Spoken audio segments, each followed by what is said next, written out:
The Galactic Empire did not consider the human colonies worth a second glance. They believed humanity was fractured, technologically behind, and incapable of defiance. To them, humans were a conquered species in all but name, tolerated because resistance had never risen above isolated skirmishes. When a lone human soldier was captured in a border raid, the incident barely registered among the Empire's high command. They paraded her as a trophy, proof of human weakness. The prisoner did not speak, did not struggle, and did not resist as they bound her wrists in alloy cuffs stronger than steel and marched her aboard the prison carrier bound for Imperial space. Imperial guards spoke openly in her presence, mocking the frailty of her species. They described humans as primitive animals, clever enough to build crude weapons but too fragile to wield them against superior species.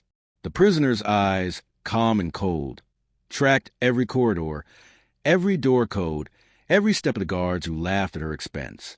They did not notice how her gaze lingered on security panels, how she measured timing by the rhythm of footsteps, how she memorized the insignia of every officer in sight. When questioned, she gave only simple answers: name, rank, unit designation. There was no defiance in her voice, only a quiet, flat tone that gave them nothing to hold against her. The interrogation began aboard the carrier before they even reached the main detention hub. An insectoid officer with steel-clad mandibles tried intimidation, slamming his claws on the table as translators rendered his hissing speech into human language. She stared at him with detached stillness, as if memorizing the sound of his breathing rather than the words he spoke. He demanded information about human military outposts, weapons caches, fleet positions. She replied with deliberate ignorance, giving answers so bland they were useless. When they threatened torture, she shrugged, as if pain were an inconvenience rather than a deterrent. They increased the intensity of their scans, probing for truth, yet her vital signs never spiked. A human heart should race under fear, but hers beat steady, almost unnaturally calm. Word spread to the carrier that the prisoner was different. Veteran soldiers recognized the stillness, the complete absence of wasted motion, and whispered about human special forces. Among humans, there were stories of an operative who left no survivors, a phantom assassin who never spoke her real name. Some call her Baba Yaga, the Ghost Mother, a nightmare in human flesh. The Empire dismissed such legends as primitive superstition, but a few older officers had heard fragments of reports from border skirmishes where entire strike teams disappeared without a trace. They began to look at their quiet prisoner differently, though no one dared to say aloud what they suspected. When the carrier docked at the Imperial Detention Citadel, protocols were followed to the letter. Magnetic restraints, multi-species surveillance, sealed environmental fields. Everything designed to break prisoners both physically and psychologically. The Citadel's warden believed no human could challenge his authority. He had overseen the incarceration of warlords, pirates, and rogue admirals from across the galaxy. To him, a lone human soldier was beneath notice.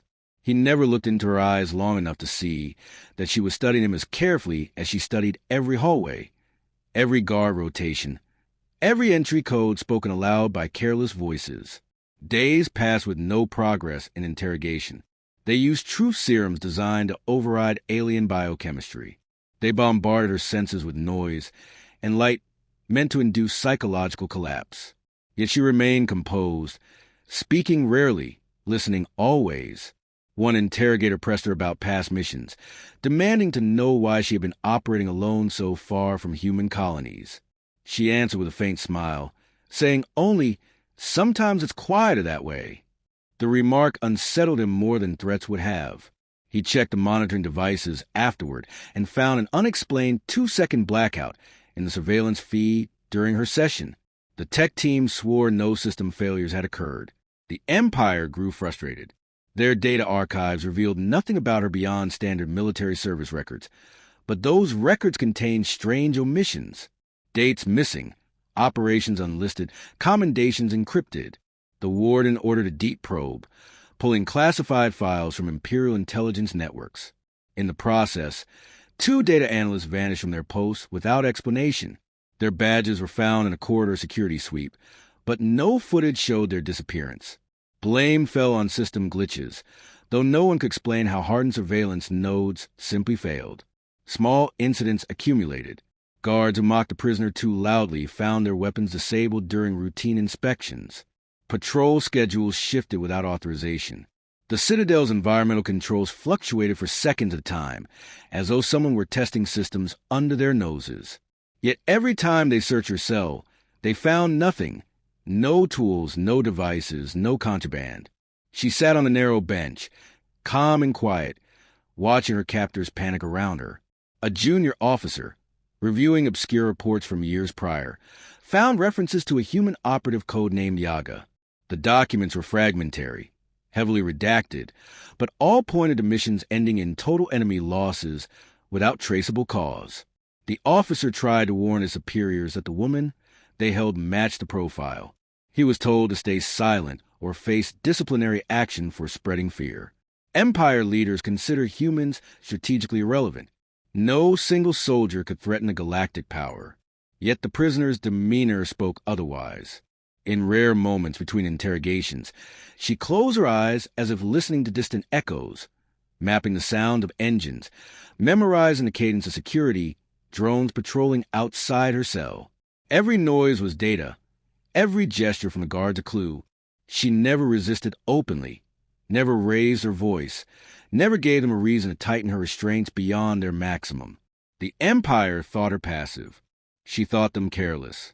One senior interrogator, frustrated by her silence, leaned close and whispered, "You think you're dangerous? You're nothing. We have broken species far stronger than yours." She tilted her head slightly, her voice soft and even. "If I were dangerous, you wouldn't be here to tell me." He recoiled as though struck. Hours later, his personal access codes were found in a system log attempting to open a restricted weapons vault. He swore he had never left his quarters, but the system authenticated his biometric signature perfectly. The investigation led nowhere, but suspicion rippled through the ranks. The human had been in her cell the entire time, yet someone was using her captors' identities against them. The Empire responded by doubling the guard, layering additional AI security over every cell block. They implemented full-spectrum biometric monitoring to track even micro-movements of prisoners. Still, unexplained malfunctions persisted. Cameras glitched for a fraction of a second whenever guards passed her cell. A weapon scanner rebooted mid-cycle, allowing an officer's sidearm to vanish from inventory without tripping alarms. Rumors spread to the Imperial Detention Citadel like wildfire, whispered by guards who feared to speak too loudly in case the quiet prisoner heard them. The name Baba Yaga surfaced in hushed tones, first as a joke, then as a question, and finally as a warning. No one wanted to admit belief in human legends, yet every unexplained system failure and every vanished guard fed the story. The warden publicly dismissed these fears as nonsense, privately ordering deeper scans and additional restraints. Enhanced security fields were installed around her cell, pulse inhibitors in her cuffs, AI sentinels tracking every microsecond of her movements. Still, the glitches persisted. Senior intelligence officers reviewed data from the past decade, digging through records that should not have existed. They found battle reports with blacked-out sections, mission logs where human squads had been wiped out only to discover enemy units erased as well. Survivors of pirate war spoke of a lone figure moving through darkness like a phantom, leaving nothing but bodies and unanswered questions. Cross-reference images matched her face. Files marked as restricted to top command suggested she had once been dispatched to eliminate threats human governments wanted forgotten. The Empire realized too late they were holding someone far more dangerous than they imagined. Inside the Citadel, interrogators changed tactics. They stopped shouting and started pleading, offering concessions, better food, even transport to a neutral colony if she would give up intelligence on human resistance cells. She responded with cold amusement, asking about fleet deployments and logistics patterns as if testing them. The interrogators refused to answer, but their reactions told her everything she needed. Every nervous glance at a monitor, every slip in their posture when certain systems buzz out of rhythm. She read them all. The prisoner manipulated her captors without ever raising a hand. One officer, eager to prove his worth, tried to impress her by listing imperial campaigns that crush human enclaves. She nodded calmly, committing his words to memory. When he returned to his quarters, his personal access badge no longer opened secure doors. Surveillance logs claimed his ID had been used in restricted sectors while he slept. He insisted innocence, but his superiors demoted him, convinced he had sabotaged their own systems. The woman in the cell remained silent through the entire investigation, watching the Empire turn against itself. An intelligence review confirmed the name Baba Yaga carried weight among human outlaws and resistance fighters. The Empire finally admitted who they held, but underestimated what that meant. High Command decided to make an example of her. Plans were drawn to transfer her to a maximum security black site on the Imperial core worlds, where no prisoner had ever escaped. They believed moving her would crush human morale once they broadcast her captivity. What they did not understand was that humans admired defiance more than survival. Her capture inspired whispers of rebellion across remote colonies. The transfer preparations exposed cracks in Imperial arrogance. Dozens of officers argued over escort protocols, each blaming the other for recent security lapses. While they fought, she studied every detail of the operation. She learned which shuttles would carry her, which escort ships guarded the convoy, and which codes would secure the docking clamps. She pieced together timing from overheard orders and nervous chatter. Her restraints were upgraded to drain muscular strength, her transport pods sealed against tampering. Yet the systems relied on Imperial technology, predictable, overconfident, and vulnerable to subtle disruption. On the day of departure, the Citadel's power grid flickered for precisely 3 seconds. No alarms triggered, no systems flagged errors, but backup data cores logged a phantom process no engineer could trace. As guards escorted her to the shuttle, a door opened half a second slower than it should have, just long enough for her eyes to track the override code entered by a nervous officer. The escorts did not notice her subtle shift in breathing, the minute change in her posture as she memorized another piece of the puzzle. The convoy launched under full escort. Imperial officers joked about showing off their prize to the core worlds, still unaware they were ferrying a weapon sharper than any blade. Inside her pod, the prisoner waited as systems checked and rechecked restraints. A single pulse in the transport's navigation computer desynced for an instant, producing a minor alert ignored by the crew. A second later, a shield relay cycled incorrectly, but corrected itself before anyone investigated. These were not accidents. They were signals timed and placed with precision born of relentless observation and flawless memory. Midway through the journey, the first failure struck. A cargo bay door cycled without command input, venting a crate of supplies into space. The crew scrambled to fix it, assuming faulty sensors. While their attention shifted, the pod's power dampers blinked off for less than a second. She dislocated her thumbs in silence, slid free of the cuffs before the locks re-engaged, and reset them around her wrists so tight they appeared untouched. She sat motionless when the guards checked the monitors, her breathing calm, heart rate steady, face unreadable. By the time the convoy reached the halfway refueling station, Imperial Command was already on edge. The ship's AI flagged minor anomalies, but no direct threat. They docked for resupply, unaware that their prisoner had already memorized escape routes and mapped guard positions using reflections on polished bulkheads and faint echoes in the corridors. When they moved her pod for inspection, she shifted her weight ever so slightly, causing the guard to adjust their grip. That adjustment created an opening, a single step too close to the control panel. She filed it away, a blade waiting to be drawn. When the convoy departed again, systems began to fail in earnest. A navigation array froze, forcing manual recalibration. A weapons console rebooted without cause, leaving the escort blind for 30 seconds. By the time the crew realized someone was manipulating their ship, it was too late. The prisoner's pod opened silently, locks disengaged by a cascade of false signals injected during the last maintenance cycle. She emerged like a shadow, dislocating and relocating her joints without flinching, moving with calculated precision. She did not fight her guards directly. Instead, she let them make mistakes. A startled officer fired his weapon in panic, hitting a power conduit and plunging the bay into darkness. In that chaos, she moved unseen, disabling restraints, seizing a fallen sidearm and vanishing into maintenance shafts before anyone realized she was free. Imperial soldiers flooded the ship searching for her, but she stayed ahead, using nothing but memory and patience to navigate. Every hallway she passed through went dark for an instant, every bulkhead sealed behind her to slow pursuit. Word reached the escort vessels too late. One reported hearing phantom transmissions, Imperial command codes issuing false orders to open docking hatches. Another ship's engines cycled while command, forcing an emergency shutdown. The stolen prison carrier emerged from hyperspace in a remote sector where Imperial sensors seldom reached. Its systems, once flawless, now ran on manual overrides mapped by human hands that knew every vulnerability. The woman who had been their prisoner stood alone on the bridge, gazing at Starleans while the silence of the void pressed in. She had no allies aboard, no crew to assist her, only incapacitated officers locked in cells where they could not interfere. That was enough. She needed no one else. The galaxy had given her an arsenal far greater than weapons or soldiers.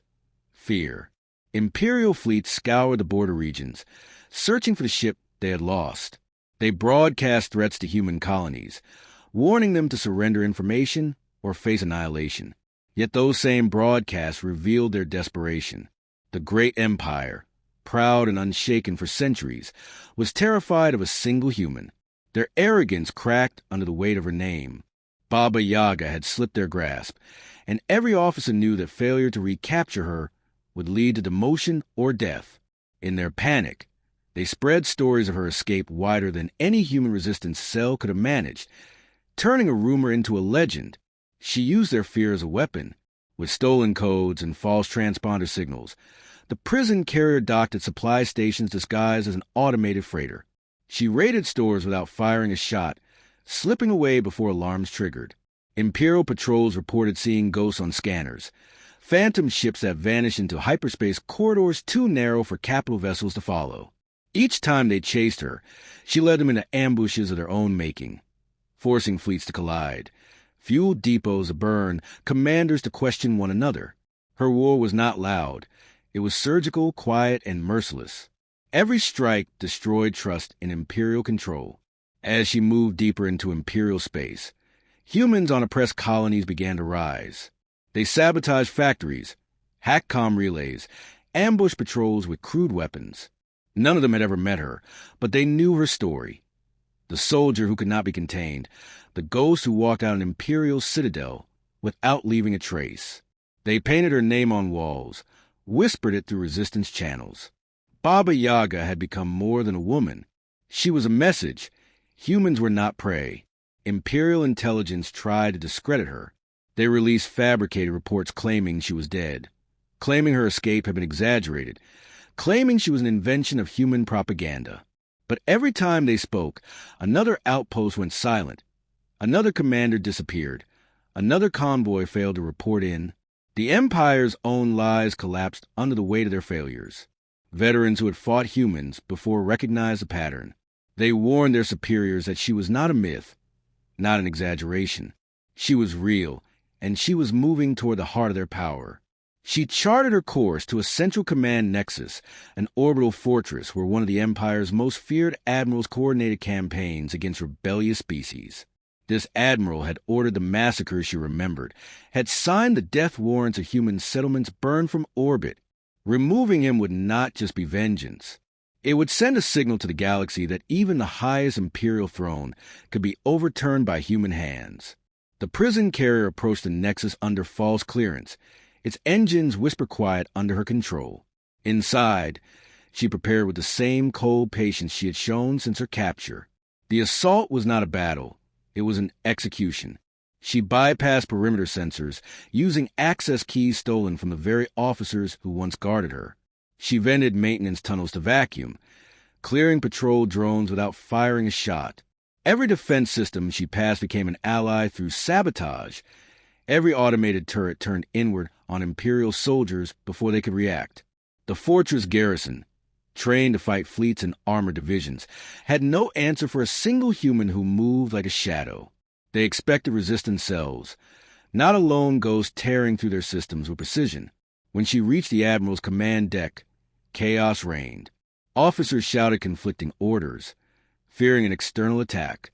They did not see her until she stood among them, weapon drawn, face cold and expressionless. Security teams raised rifles, only to find them dead in their hands. Safeties jammed by override she had prepared before stepping into the room. She did not waste words. The Admiral demanded her surrender. She answered with silence and a single shot. He fell before he could finish his sentence. And in that instant, the entire fortress understood that no rank, no title, no fleet could shield them from human vengeance.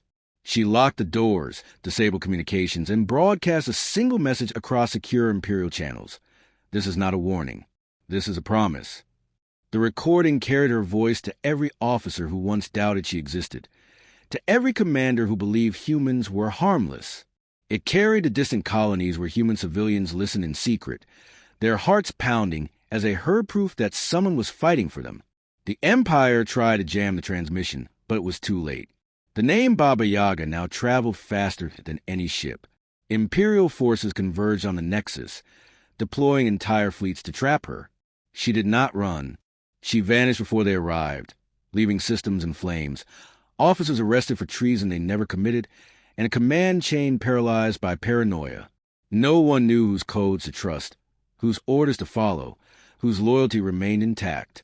She had turned their greatest strength, their rigid hierarchy, into their greatest weakness. While they searched for her ship, she abandoned it, boarding another vessel under disguise, leaving the prison carrier to drift as bait. When they captured it, they found nothing but wrecked souls and a single word carved into command chair: Yaga. Across human space, resistance leaders coordinated uprisings inspired by her campaign. Mining colonies refused imperial tax collectors. Frontier worlds shot down patrol craft. Saboteurs derailed supply lines, draining fuel from the Empire's war machine. They believed the Baba Yaga watched them, judged them, and avenged them. Her presence made them brave, even if they never saw her shadow pass overhead. In desperation, Imperial leaders turned on one another. Some called for extermination of human colonies. Others warned that such brutality would only strengthen resistance. Intelligence officers purged their own ranks, fearing infiltration. Admirals accused governors of aiding the enemy. Political assassinations erupted in the core worlds, cloaked as security measures, as rivals eliminated anyone suspected of failure.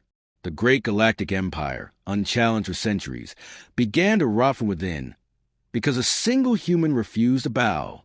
Her campaign did not rely on grand fleets or overwhelming firepower. She used their arrogance against them, striking where they felt most secure, dismantling their confidence piece by piece. When she destroyed a fleet communications hub, she left no trace of explosives, only corrupted code and officers missing from their posts. When she sabotaged a weapons depot, the blast came from inside, triggered by safety overrides she had memorized during her captivity.